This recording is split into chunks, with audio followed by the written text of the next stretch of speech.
नमस्कार। मैं हूं doctor Gagandeep Sharma, MD Ayurveda, Amrit Ayurveda super speciality hospital, Nabha, जिला पटियाला से। दोस्तों, एक बीमारी है, आप सबने सुनी होगी, और जिनको बीमारी है वो बहुत ही खतरनाक किस्म की बीमारी है। बीमारी का नाम है सोरियासिस। चमड़ी का रोग है जिसमें चमड़ी उतरना शुरू हो जाती है शरीर से, चमड़ी खुश्क हो जाती है, और यह एक ऑटो इम्यून डिसऑर्डर है। ऑटो इम्यून डिसऑर्डर जब आपकी बॉडी की इम्यूनिटी ही आपके खिलाफ हो जाए। मॉडर्न जो अपनी चिकित्सा पद्धति है उसमें इस बीमारी का कोई इलाज नहीं है। ऐसे ही आज जिनके साथ हम बातचीत करेंगे, बेटा निश्चिल है, जिसको ये प्रॉब्लम 2018 में हुई थी, और इस बीमारी का जैसे कहते हैं कोई इलाज नहीं है, लेकिन ये आज हम 1.5 साल बाद मिल रहे हैं, और 1.5 साल पहले इनकी कंप्लीट ट्रीटमेंट हो चुकी थी, इनकी दवाइयाँ बंद थी, पंचकर्मा हो चुका था, आज हम इनसे मिल रहे हैं और अब ये कोई दवाई नहीं खा रहे हैं।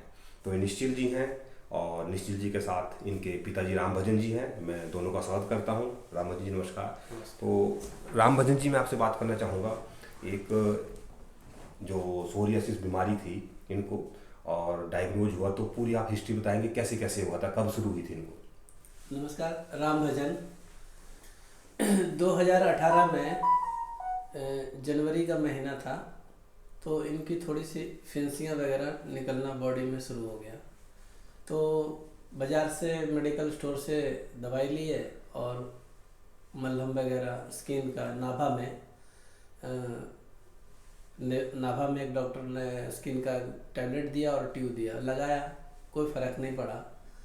फिर मैंने राजेंद्रा हॉस्पिटल गए, वहाँ पे डॉक्टर हांडा जी हैं, और उन्होंने इनके पीठ के पीछे स्किन को काटा है पीछे से, इतना छोटा सा, और जहाँ पे प्रॉब्लम है उसी स्किन को काट करके लैब में 4 दिन के बाद उन्होंने रिपोर्ट में बताया कि इस स्किन का जो डिजीज़ है वो सोराइसिस है, और इसको सोराइसिस में आप राजेंद्रा के अलावा आप पीजीआई ट्रीटमेंट कराइए। फिर मुझे ज़्यादा चिंता होने लगी कि पीजीआई जाएंगे और दूरी भी ज़्यादा है नाभा से। फिर पीजीआई गया, फाइल बना, फिर इसको ट्रीटमेंट, डॉक्टर ने बोला कि ये 1 महीना की दवाई मैं दे रहा हूँ और ये ठीक हो जाएगा। फिर मैंने कहा, डॉक्टर साहब ये दवाई कितना दिन तक चलेगा? कहते जब तक अगर बीमारी है तब तक दवाई चलेगा, और अभी 1 महीना खाइए, फिर 1 महीना के बाद आइए। तो लगभग मैं 2 साल तक मैं पीजीआई जाते रहा हूँ। एक बार महीने में एक चक्कर मेरा लगता था, मतलब 24 बार मैं पीजीआई गया हूँ। 12 महीना में 24 होता है, 24 महीना मैं, मतलब 24 बार मैं गया हूँ उस पीजीआई के अंदर, लेकिन कोई फ़र्क समझ में नहीं आया। जैसे ही मौसम परिवर्तन होता था, एकाएक बॉडी में उभार और एकदम भयानक किस्म का, कि मतलब अगर थोड़ा सा भी अगर हाथ मार दे तो खून गिर सकता है, ऐसे इनकी बॉडी में पूरे गर्दन से लेकर के पैर के अंगूठे तक पूरा भरा हुआ था। फिर मैं काफ़ी परेशान था, मैं क्या करें। फिर मैं नाभा में रहता हूँ, मुझे किसी ने बताया कि आप आयुर्वेदिक चिकित्सा कराइए। फिर मुझे आयुर्वेदिक चिकित्सा, मुझे विश्वास नहीं था। मैंने कहा आयुर्वेदिक तो मुझे तो विश्वास नहीं, मैं कैसे इसको ठीक करूं। होम्योपैथिक में थोड़ा सा विश्वास था, तो मैंने नाभा में एक होम्योपैथिक डॉक्टर के पास गया, तो उन्होंने बोला कि मैं ठीक कर दूंगा।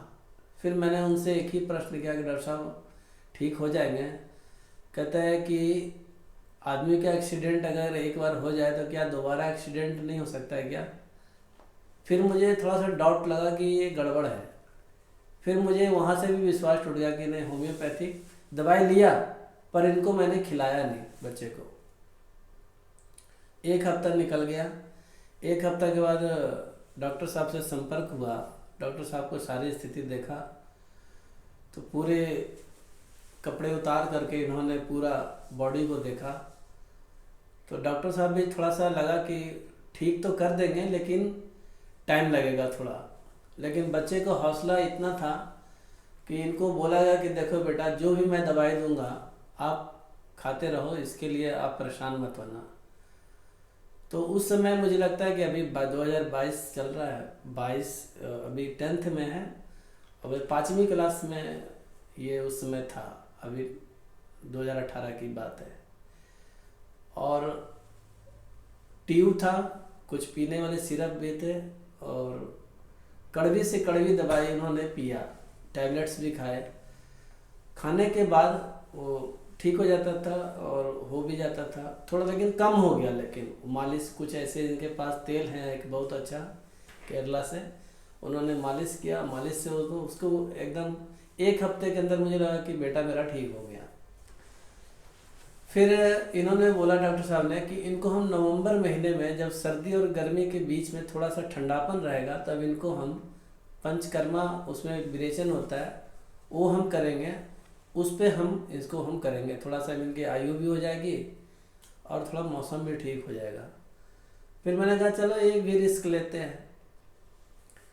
लगभग 2020 में इसको हम इसी हॉस्पिटल में जहाँ भी हम बैठे हैं, 3 दिन है हमारा बेटा रहा। 3 दिन मतलब 1 दिन पूरा विरेचन लगा, और लगभग इसको 50 से ऊपर शौच गया, ये बाथरूम लैट्रिन। और वो दवाई विरेचन करने के बाद, उसके बाद इनको मैंने घी वगैरह पिलाया, जैसे डॉक्टर साहब ने बताया, उपचार किया। ये खाना है, इस दिन ये खाना है, शाम को ये खाना है, सुबह ये खाना है। तो मुझे बहुत अच्छा लगा कि आज हमारा बच्चा का शरीर में एक भी दाना नहीं है। आज 5 साल हो गया, 1.5 साल के बाद मैं इस हॉस्पिटल में आया हूँ। तो डॉक्टर साहब का बहुत शुक्रिया करता हूँ कि मेरा बेटा का जान बच गई। धन्यवाद राम भजन जी। शुक्रिया तो ईश्वर का है, क्योंकि हम तो मात्र साधन हैं, ठीक करने वाले तो वो हैं। लेकिन आप सभी जैसे जानते हैं कि जो भी दर्शक मुझे सुन रहे हैं या देख रहे हैं, तो जिनको सोराइसिस है, घबराने वाली की बात नहीं है। आयुर्वेद में इसका सही उपचार है, लेकिन आपको खान पान, रहन सहन पे आपको ध्यान देना पड़ेगा। और औषधियों, एक कृच साध्य या असाध्य रोग है, औषधियाँ कम कार्य करती हैं, इसलिए जो बॉडी के टॉक्सिन्स है, बॉडी को डिटॉक्सिफाई करना पड़ता है पंचकर्म से। और उसमें वमन और विरेचन जो है सबसे श्रेष्ठ, जो 2 किस्म के पंचकर्म इस रोग में किए जाते हैं। हालांकि ये बच्चा, जब हमने 11 से 12 साल के बीच में था, जब हमने इसका विरेचन किया, तो पहले तो हमें लगा कि यार इतने छोटे बच्चे का विरेचन कैसे करें। लेकिन इस बच्चे का मनोबल देख करके, इसकी इच्छा शक्ति देख करके हमें लगा कि नहीं, ये कर सकता है। तो साथ में आपका खान पान, रहन सहन का बहुत बड़ा जो है इसमें रोल है। और अभी क्योंकि ये प्रॉब्लम क्या आती है, इस बीमारी में ठीक हो जाती है, महीने बाद दोबारा होगी, 2 महीने ठीक रही, तीसरे महीने दोबारा होगी। लेकिन अभी देखिए कि बच्चे का एक टाइम इसका ऐसा था कि इसकी पूरी जो बॉडी थी वो लगभग 70 से 80% कवर थी। इसमें ऐसे हल्के हल्के जैसे डेंड्रफ होता है वैसे स्किन हो जाती है, स्किन ऊपर से निकलती रहती है, ऐसे बड़े बड़े से दाग पड़ जाते हैं, ईचिंग बहुत ज़्यादा होती है। तो उस तरीके से मतलब जब 70-80% जब इस बच्चे को देखते थे तो हमें डर लगने लग जाता था। लेकिन इस बच्चे का मनोबल रहा, परिवार का सहयोग रहा, ईश्वर की कृपा रही कि आज ये बच्चा जो है बिल्कुल ठीक है। तो निश्चित जी, आप क्या कहना चाहेंगे, कैसा महसूस कर रहे हैं आप?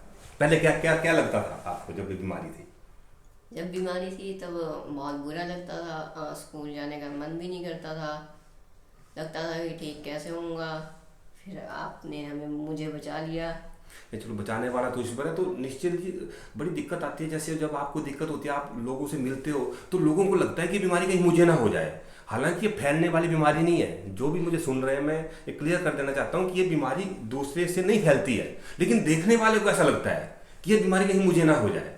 मुझे अब भी याद है, मेरे पास एक रोगी था 2012 में, जो कि आर्मी में काम करता था। तो वो कहता था कि जब मैं बाथरूम में नहाता हूँ तो मेरे जो साथ वाले जो सिपाही हैं मुझसे नफरत करते हैं। उनको लगता है कि फौजी लोग नफरत करते हैं, उनको लगता है कि हमें ना हो जाए। तो ये बड़ी दिक्कत है कि कहीं ना कहीं सोसाइटी में आपको बड़ी दिक्कत आती है जीने में। जब आपका चेहरा देखते हैं, जब आपका शरीर देखते हैं, आपको लगता है कि कहीं ये दिक्कत उसे ना हो जाए।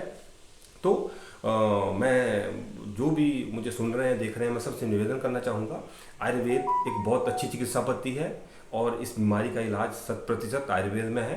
पंचकर्मा, आयुर्वेदिक दवाइयाँ, योग, प्राणायाम और खान पान में परहेज, अगर इन चीज़ों का हम अनुसरण करें तो आप ये बीमारी जो है, आपकी बीमारी 100% ठीक हो सकती है। नमस्कार, बहुत बहुत धन्यवाद।